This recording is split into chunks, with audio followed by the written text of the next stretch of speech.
let's talk about the two teams that are in the final, Argentina and France. And let's start with the so-called favorites, France. When you look at the team, they've missed like a number of key players that featured for them in the World Cup winning team that they won in Russia in 2018. Players like Paul Pogba, Kante, who else is not there? Karim Benzema wasn't there at the last World Cup, so we can't even mention them. And he's also been out injured in this tournament as well. And a couple of players that are kind of escaping me right now. If you guys remember some of the names that are missing from this France's World Cup team, you can drop them on the comments. But yeah, they haven't had the exact same team. Obviously, they've had Mbappe, Griezmann, who's actually personally I think has been the best player of the tournament. Yeah, he's been the unsung hero. Watu watabonga Mbappe, yeah, he has 5 goals, but he hasn't stepped up when he's been required. When we look at the previous game against Morocco, he was quiet. I think the Moroccan team dealt with him really well, but obviously the vastness in quality in terms of the French team in comparison to the Moroccan team. No respect to the Moroccan team, who actually will do a separate video for them in another episode, maybe at the World Cup review episode, just to talk more about them. But yeah, they neutralized him very well, same as in the previous game. He hasn't really shown his quality past the quarterfinals, and I think it's also because some of the teams that France has met, they've solely focused on keeping him. Even against the England game, they focused so much in neutralizing the threat from Mbappe that they forgot about the other players who not necessarily have been at their best, but have stepped up when required. So like Griezmann, personally for me, he's been the best player for France in this World Cup. Some might say Giroud.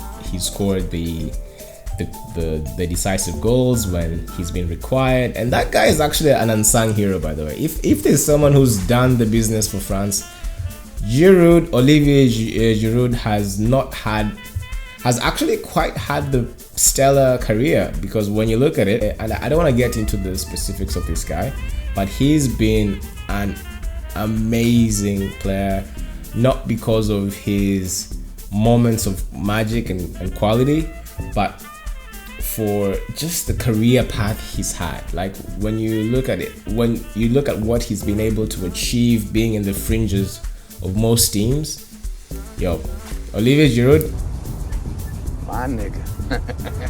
France, they've just been one of those tournament teams. They don't do too much than what's been asked of them, if that makes any sense. They just do the bare minimum, which will get them the result that they need and go onto the next round. And that's how they've gone from back-to-back finalists in this tournament. They've just been that rigid.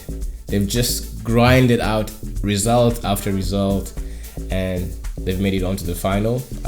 The biggest test was against England, which I think they did really well. England played really well in that game, and this again is another example which just goes to show that they don't need to look pretty, they don't need to play beautiful football, and sometimes maybe you need a little bit of luck. And they've had like a very good balance of that. They've had moments where, like that Olivier Giroud goal, he headed it, came off the shoulder of the best defender in the world, Harry Maguire. Unlucky, it went in the back of the net, and then they just sat back. They defended really well, and they saw off the game. But will it be enough for them to get to go ahead and win back-to-back World Cups? And I think the last time a country won back-to-back World Cups was Brazil in 1962. Winning back-to-back World Cups, damn, I mean, honestly, in terms of quality in the team that the French have been able to produce, I can see how that's possible, even with an average coach. But if they go ahead and do it, I mean, he's introduced a few more players, and I don't want to get too specific into the nitty-gritty of this French team, but he's introduced a couple of new players. Koundé wasn't there in the previous World Cup. He's introduced the young player Tchouaméni, who plays for Real Madrid, quality player. And yeah, I think he he's done well for the French team. He will go down maybe as one of the most successful French national team coaches, because he also won the. Did he win the Euros? I'm not quite sure. I might need to check on that. But personally, I think he will go down as the most successful French coach, because he delivered on the potential that the French team were able to produce in terms of players. And when we look at the other team that the French are going to go up against, Argentina.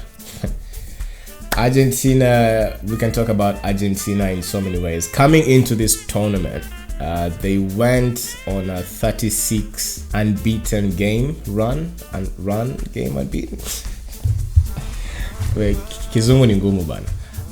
They went on a 36 game unbeaten run. People had Argentina as favorites to go ahead and win this World Cup, and then when the Saudi Arabia shock happened, everyone just I think everyone was also in shock as well. They were like, how can such a strong team who just won the Copa America title, how could they come and lose to Saudi Arabia, where a team that usually features in the World Cup as a formality, to be honest. Some of these teams in the Arabian world, I think their path to the World Cup is usually much easier than other teams across the world.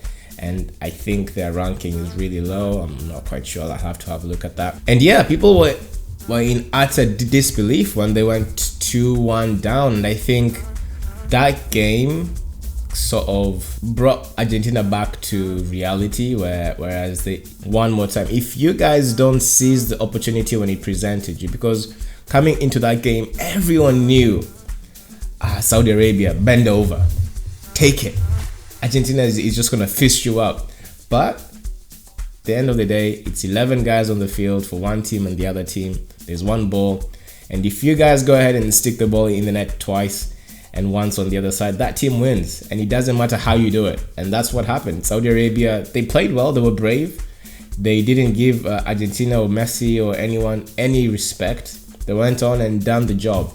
And I think that really sent a huge message into the Argentinian team, like, hey guys, every single team that you will come across is gonna be fierce, is gonna want to win. Again, if you've been following Argentina closely, the game against Australia, if it wasn't for a moment of madness by the goalkeeper, actually Australia played better than Argentina. They gave them a really good run for their money. Like, they played good football. But it's just that moment of genius, moment of brilliance that Messi has been able to produce throughout the tournament that's led to Argentina to where they are now. Every single player on that team has been fighting tooth and nail for Lionel Messi. It's like a cult-like association where you're like, they don't care what it will cost them, as long as they play their part on the team, they play their role and see the team go forward. Messi, we can't talk about Argentina and not talk about Messi. Messi, for many, undoubtedly the GOAT. Boom. Drop a bomb. Boom. The GOAT. I can't really say anything about that. Rio, I know you're in tears right now. Side topic, by the way. Osilie, he's the GOAT. All right? We just have to understand that. We just have to accept that. There's no any other way, bro. I'm sorry. He's the GOAT. And what he's doing and what he's been doing throughout the tournament, 5 goals. I think he's 8 in all World Cups. Yeah, people say Ronaldo has 10, but he maybe has another World Cup. He has another game. He'll maybe score 3 or 4 goals in the next game in the World Cup final. Who knows? And right now, as you can tell, I'm twerking for Messi right now. It's fine. He's the best. He's the GOAT. Yeah, I just want to say, that aside, Messi, he's just like an unbelievable talent. If you haven't seen, or if you haven't been able to have a chance to watch a football game, this World Cup final, France against Argentina, it's going to be the GOAT versus his predecessor. Mbappe, personally, I think he's gonna maybe match, maybe even go beyond what Messi's been able to do in the next few years. That he has like 10-15 years to play football. if he keeps on doing what he's doing now, I think he'll reach Messi's level by the time he's retiring.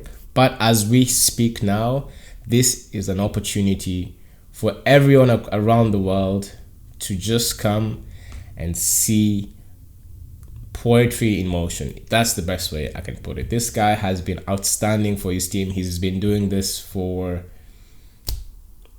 20 years, I have to say, since he started kicking a football professionally, because I think he signed his first professional contract when he was 16. He's just been an outstanding talent, and we have been so blessed. We've been blessed to see this guy play football for however many years that he's been on our television sets. Yeah, so who's gonna win? France, Argentina? Who do you support? Drop a comment on the comment section down below. If you haven't subscribed to the channel, go ahead and push that subscribe button. If you enjoyed this video, we're gonna be doing more content on the channel. And Majama, see you guys on Sunday. Have a blessed weekend and peace.